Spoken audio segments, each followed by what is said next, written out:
So if you haven't seen, Georgia recently changed some voter laws, and it upset quite a few people and companies.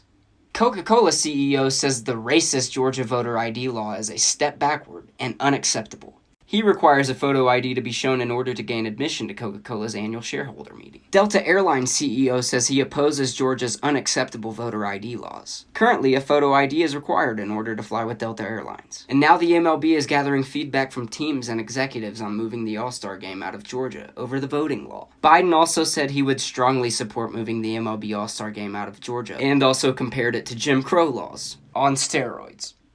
You can't make this stuff up. I would strongly support them doing that. The very people who are victimized the most are the people who are the leaders in these various sports.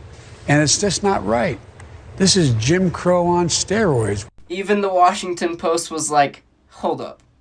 Jim Crow? No, Georgia's new voting law is not a return to Jim Crow. Democrats have been tarnishing Georgia's new voting law, saying it represents a return to Jim Crow. Jim Crow was a heinous system that systematically denied black Americans, and many poor whites, their constitutional right to vote through their bogus literacy test, poll taxes, and other measures such as whites only. Democratic primaries in states where Democrats were sure to win. Backed by racist law enforcement and threats of violence or lynching by the KKK and similar groups. Even black people who were able to vote often chose not to. The new Georgia law does nothing to return the state to this terrible time. Black voters will still be able to register without hindrance. And they, like all other Georgians, will be able to vote in many different ways on Election Day. In person before Election Day, or by mail without an excuse if they are 65 or older. Photo ID is a case in point. Democrats have long resisted the requirement on the theory that some voters without driver's licenses or other state-issued IDs could be disenfranchised. But as this progressive elections analyst points out, studies regularly show that photo ID requirements have not reduced turnout. Georgia's law also permits voters to ask for a free voter ID card if they do not have one of the 6 permitted forms of photo ID. A recent poll conducted for the Atlanta Journal-Constitution also found that 74% of Georgians support a photo ID requirement for voting, including 63% of black respondents. Democrats' objections are an answer in search of a problem. The new mail-in ballot measures are also not likely to depress turnout. Black voters already prefer to vote in person, either early or on Election Day. 70% say they voted in person in the 2020 presidential election. Moreover, the law's new security measure, which replaces the old system of using a person's signature to verify the absentee ballots with a requirement that absentee voters provide a driver's license or state ID card, will likely decrease the chance that valid ballots are wrongly rejected. That's a good thing that everyone should cheer. But no,